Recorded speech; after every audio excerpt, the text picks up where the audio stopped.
Hello learners, welcome to Learn On. तो चलिए हमारे इस यूजीडब्ल्यू 2026 की सीरीज में हम प्रक्रिया में एलसीडी जिसका फर्स्ट वीडियो कंप्लीट किया है। सेकंड वीडियो है, इसमें भी कुछ सिलेक्टेड एमसीक्यू सॉल्व करूंगा और पूरा ये video decide learn on UGW के तो मिल जाएगी। तो ये डाउनलोड हुए तो ही वेबसाइट पे वो मिट कर रहे हैं।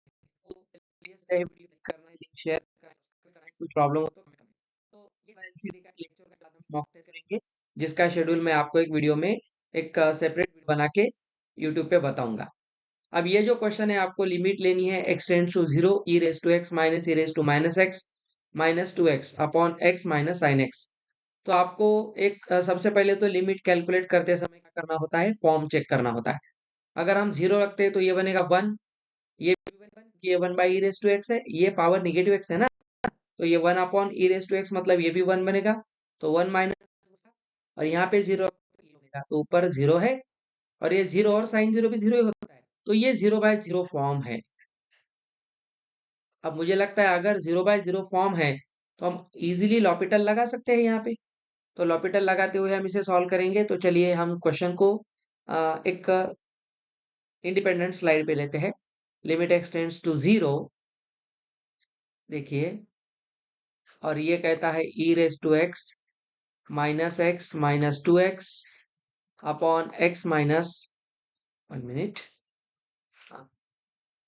X minus sine x. ठीक है, तो ऊपर का ऊपर डिफरेंशिएशन करेंगे, लिमिट अप्लाई करनी है, तो ई रेज टू एक्स का derivative e raise to x ही होता है। इसका क्या होगा, e raise to minus x ही होगा, लेकिन यहाँ पे माइनस एक्स का जो डेरिवेटिव है, चेन रूल लगेगा ना, तो ये -1 बनेगा, और ये होगा -2। नीचे एक्स का डेरिवेटिव यहाँ पे होता है 1 मिनट, हाँ, तो यहाँ पे एक्स का डेरिवेटिव बनेगा 1, और साइन एक्स का डेरिवेटिव बनेगा कॉस एक्स। अब मुझे लगता है कि यहाँ पे कुछ प्रॉब्लम तो नहीं होगा, क्योंकि एक्स का डेरिवेटिव यहाँ पे 1 है, साइन एक्स का। ओके, ठीक है, तो अब तो कुछ प्रॉब्लम नहीं है, क्योंकि ये 1 माइनस यहाँ पे हम ले सकते हैं। अब देखते हैं, यहाँ पे अगर आप 0 पुट करते हो तो ये बनेगा ई रेज टू एक्स मतलब ई रेज टू 0, यह minus minus plus e raise to -0, और यहाँ पे है -2, नीचे आता है 1 माइनस कॉस 0, तो 1 ही होता है। ठीक है, तो मुझे लगता है 9 डिटर्मिनेंट यहाँ पे कुछ प्रॉब्लम करेगा। 1 मिनट,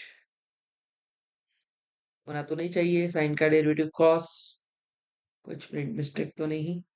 इसका आंसर एक बार देख लेते हैं हम, 2 आ रहा है।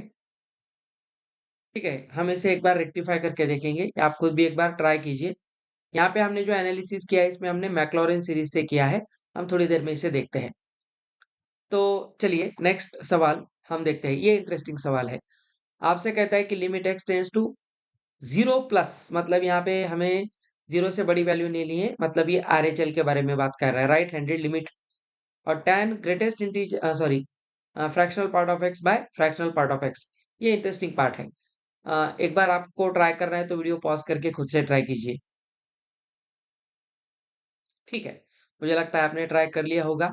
तो जो हमारा सवाल है वो हमसे क्या कहता है, देखिए, ये कहता है कि limit where x tends to 0 plus tan of fractional part of x by fractional part of x. तो एक इंटरेस्टिंग सवाल है। अब देखिए, बाउंडेड फंक्शन है, क्यों, अभी हमने देखा था ना बाउंडेड फंक्शन लास्ट वीडियो में, कि जो हमारा फ्रैक्शनल पार्ट फंक्शन होता है वो 0 से 1 के बीच में होता है, और बाउंडेड फंक्शन में हम स्क्वीज थ्योरम भी लगाते हैं। अब एक इंटरेस्टिंग पार्ट देखिए, 0 प्लस के बारे में बात कर रहा है, मतलब हम 0 से बहुत छोटी वैल्यू x के लिए लेते हैं। एज हम देखते हैं x टेंड्स टू 0, तो इससे 0 प्लस, तो हमारा जो ये x का वैल्यू है, ये अप्रोक्सीमेटली क्या बनेगा, 0.0000। अब बहुत छोटा वैल्यू लेके 1 करोगे, तो मुझे लगता है कि अप्रोक्सीमेटली ये x के बराबर ही बनेगा, क्योंकि हमने x अगर 0 के आसपास लिया है तो 0.001 तो 0 के पास ही होगा, मतलब वो x ही बनेगा। तो हमारा फंक्शन क्लियरली यहाँ पे limit x tends to 0 plus में ये राइट हैंड लिमिट देता है, लेफ्ट हैंड नहीं, इसमें प्रॉब्लम होगा। तो हम इसे x से रिप्लेस कर सकते हैं और ये स्टैंडर्ड आंसर देता है 1। तो यहाँ से हमारा आंसर बनेगा 1। ठीक है, तो चलिए नेक्स्ट सवाल हम देखते हैं। ये सवाल देखिए इंटरेस्टिंग है। आपसे कहता है कि which of the following function difference x is equal to 0। किस फंक्शन के बारे में हम क्या तो कौन सा डिफरेंशिएबल है। डिफरेंशिएबल कैसे होते हैं, जो आराम से उसकी लिमिट निकल गई, जो फंक्शन कंटीन्यूअस वो डिफरेंशियल हो कंपल्स रूल नहीं, क्योंकि कुछ फंक्शंस होते हैं जो कंटिन्यूअस होते हैं लेकिन डिफरेंशिएबल नहीं होते हैं, जिसमें सबसे इंटरेस्टिंग जो हम एग्जांपल लेते हैं मॉड एक्स का। अब यहाँ पे बहुत सारे मॉड ही है, हम वन बाय वन चेक करके देख सकते हैं। तो देखिए ये कहता है सबसे पहला जो फंक्शन है एफ ऑफ एक्स, इसका कहना है जो एफ ऑफ एक्स है वो है मॉड एक्स। ठीक है, अब जीरो के आसपास देखना है हमें, तो मॉड एक्स का ग्राफ आप सभी को पता है वी शेप का स्टैंडर्ड ग्राफ होता है जीरो के आसपास। अब देखिए यहाँ पे ये तो शार्प कॉर्नर बन गया ना, हमें पता है जहाँ पे भी शार्प कॉर्नर होता है वहां यूनिट टेंजेंट नहीं होती है, मतलब ये हो गया non differentiable. Sharp corner differentiable नहीं होते हैं, तो यहाँ से तो ये हमारा फंक्शन नहीं है, डिफरेंशिएबल नहीं है। अब देखिए e raise to minus x minus mod x, अभी तो कांस्टेंट फंक्शन है, हमें पता है ये तो एक पॉजिटिव फंक्शन होगा, लेकिन देखिए मॉड एक्स ही आ गया और निगेटिव में आ गया, तो इसका मतलब ये जो है ये भी एक शार्प कॉर्नर वाला ही फंक्शन बन गया, शार्प कॉर्नर। तो इसका मतलब ये भी नॉन डिफरेंशिएबल है। इसके बाद ये कहता है साइन एक्स का मॉड। अब ये फंक्शन है मॉड ऑफ साइन एक्स, ये ग्राफ आपको स्टैंडर्ड है पता होना चाहिए। हमें पता है जो हमारा साइन एक्स का ग्राफ होता है वो इस तरह होता है, और जब हम मॉड लेते हैं तो हम ये निगेटिव वैल्यूज वाले ग्राफ को कट करके ऊपर लेके आते हैं, मतलब ये इस तरह से बनेगा। तो अब देखिए यहाँ पे अगर हम ये पीछे बढ़ाते हैं तो ये ऐसा बनेगा। अब यहाँ जीरो पे शार्प कॉर्नर आ गया ना, ये भी शार्प कॉर्नर आ गया, तो ये भी फंक्शन नॉन डिफरेंशिएबल है। अब बच गया फंक्शन कौन सा, एक्स मॉड एक्स, ये है डिफरेंशिएबल। क्यों सर, देखिए एक्स इंटू मॉड एक्स, अगर हमारा एक्स ग्रेटर देन जीरो है तो ये फंक्शन पॉजिटिव एक्स से खुलेगा, तो ये होगा एक्स स्क्वेयर। और अगर हमारा एक्स खुद निगेटिव है तो ये माइनस से खुलेगा, तो यहाँ से ये बनेगा माइनस एक्स स्क्वेयर। तो एक्स स्क्वेयर और माइनस एक्स स्क्वेयर ये दोनों भी क्या है, पैराबोला है। तो यहाँ से हम दोनों को अगर मिला के मॉड में देखते हैं तो इसका ग्राफ इस तरह से एस के जैसा बनता है। ठीक है, जीरो के पास, तो ये तो कहीं पे भी शार्प कॉर्नर नहीं है, सो दिस इज डिफरेंशिएबल। तो ये फंक्शन डिफरेंशिएबल है। तो आपको इस तरह से डिफरेंशिएबिलिटी चेक करने के भी सवाल आते हैं। चलिए नेक्स्ट क्वेश्चन हम देखते हैं। ये क्वेश्चन देखिए, limit x tends to infinity under root x square plus eight x minus x. चलिए देखते हैं। तो सवाल है limit x tends to infinity, infinity under root x square plus eight x, और बाहर माइनस एक्स है। ठीक है, फॉर्म चेक करेंगे। अगर हम इंफिनिटी रखते हैं तो ये बनेगा इंफिनिटी माइनस इंफिनिटी फॉर्म। हमें पता है अगर इंफिनिटी माइनस इंफिनिटी फॉर्म होता है या और ये रूट में है तो हमारे पास बेस्ट वे होता है सॉल्व करने का, इसे हम क्या करें, इसे हम रैशनलाइज करें। चलिए हम रैशनलाइज करते हुए इसे सॉल्व करेंगे। तो सबसे पहले हम रैशनलाइज करते इसे, नीचे तो 1 है तो ये फंक्शन ये लिमिट है under root x square plus eight x minus x, इसे हम ऊपर कॉन्जुगेट से मल्टीप्लाई करेंगे under root x square plus eight x plus x, और नीचे फिर 1 के साथ यही बनेगा under root x square plus eight x plus x. चलिए अब देखते हैं यहां से ये क्या बनता है, 1 मिनट। अब देखिए ये लिमिट होगी ए स्क्वायर माइनस बी स्क्वायर, मतलब ये रूट से बाहर निकलेगा और ये एक्स है, ठीक है, नो प्रॉब्लम। अब नीचे आइए, ये एक्स स्क्वायर बनेगा और यहाँ पे ये एज इट इज रखेंगे, x square plus 8x plus x, ठीक है, ये कैंसिल हो गया, तो ये बनता है 8x और यहाँ पे एक्स स्क्वायर प्लस 8x और यहाँ पे x है। हम ऊपर नीचे x से डिवाइड करेंगे, ठीक है, ऊपर नीचे अगर x से डिवाइड करेंगे तो ये फंक्शन क्या बनेगा, 8। अगर यहाँ x से डिवाइड करेंगे यहाँ, तो ये जो x होगा ना, बैलेंस करने के लिए जो हमने लिया था, यहाँ x है तो यहाँ भी x होगा, तो हम इसे अंदर लेके आएंगे।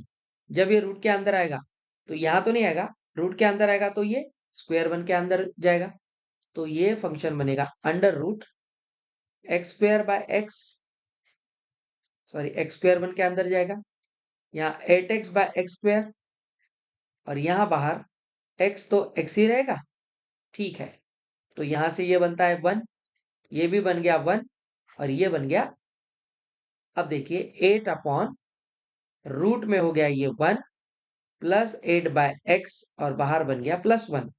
अब लिमिट हमें चेक करनी है इंफिनिटी के लिए, तो 8 बाय इंफिनिटी तो 0 होगा, तो न्यूमरेटर में 8, यहाँ 1 प्लस 0, ये 1, तो ये 8 और ये नीचे बनता है 2, so our answer must be 4 and that is 1, ठीक है। चलिए नेक्स्ट, अब देखिए ये सीरीज वाले जो इंफिनिटी वाले क्वेश्चंस होते हैं, ये हम स्क्वीज थ्योरम से करते हैं।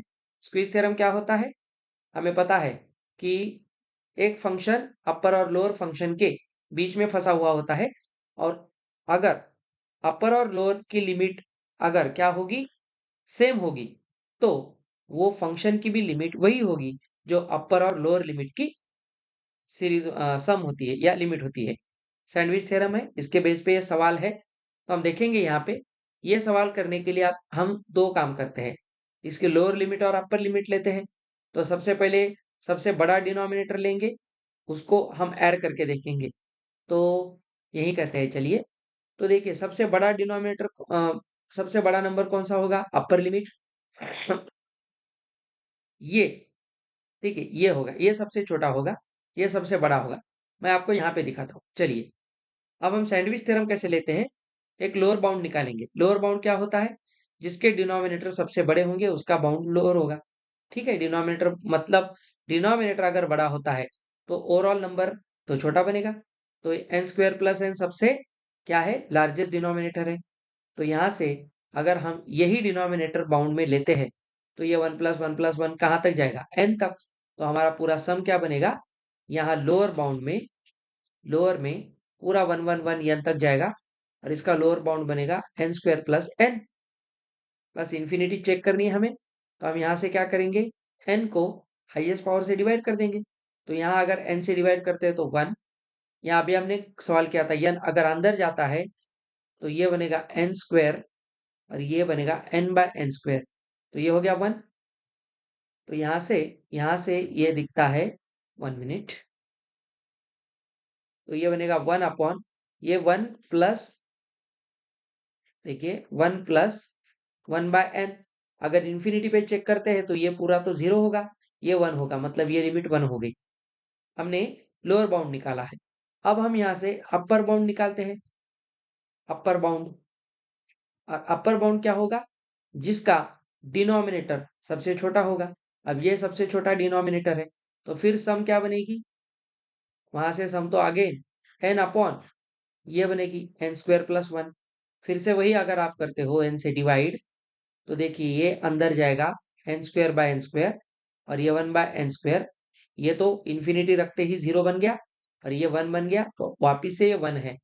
अब देखिए अपर और लोअर की लिमिट अगर सेम होती है तो ये हमारा जो पूरा फंक्शन है, ये ये अपर लोअर के बीच में फंस गया है, मतलब इसका सैंडविच या स्क्वीज थ्योरम हो गया है।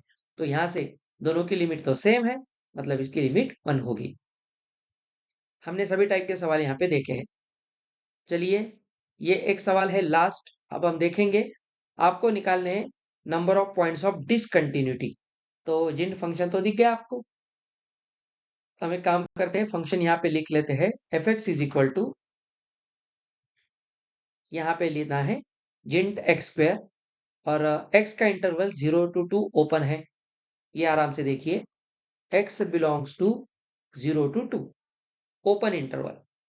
ठीक है, अब बताइए अगर हमें जिंट देखना है, जिंट फंक्शन डिसकंटिन्यूअस कहाँ होता है?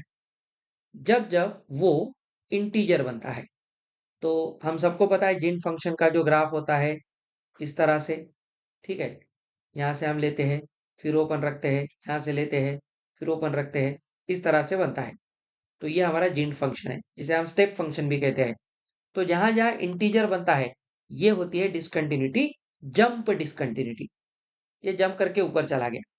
ओके, अगर हम देखते हैं x अगर 0 से 2 के बीच में है, तो एक्स स्क्वेयर कहाँ जाएगा? ये जाएगा 0 से 4 के बीच में, स्क्वेयर ही करेंगे ना, 0 to 4 में जाएगा। अब हमें देखना है कि 0 to 4 में, 0 to 4 है, अब ये ओपन इंटरवल है, बहुत इजी सवाल है। हमें देखना है कि जिंट x square will be discontinuous when this becomes integer। ठीक है, तो 0 to 4 के बीच में कहाँ कहाँ इंटीजर, ये क्या बनेगा बाद में तो हम एक्स में देखेंगे। तो यहाँ पे देखते हैं 0 to 4 में, ओपन इंटरवल 0 to 4 में कहाँ का इंटीजर है, 0 और 4 को छोड़ देंगे तो 1 2 3 है। ठीक है, लेकिन ये तो हो गया एक्स स्क्वेयर के बारे में। तो बताइए एक्स क्या बनेगा? तो एक्स बनेगा 1 √2 √3, मतलब इस पे 3 पॉइंट्स है जहां ये डिसकंटिन्यूअस बनेगा। तो 1 √2 √3, that is the final answer. तो अभी हमने कुछ 15 क्वेश्चन में से एक 8 से 9 सवाल मैंने खुद किए हैं, बाकी के आपको ट्राई करने हैं, मॉक टेस्ट देनी है। वीडियो हेल्पफुल लगा हो तो जरूर शेयर कीजिए, लाइक कीजिए। फिर मिलते हैं नेक्स्ट वीडियो में, रिप सेक्शन काइनेमेटिक्स में। Till then, happy learning with Learn On. Have a nice day. Good bye.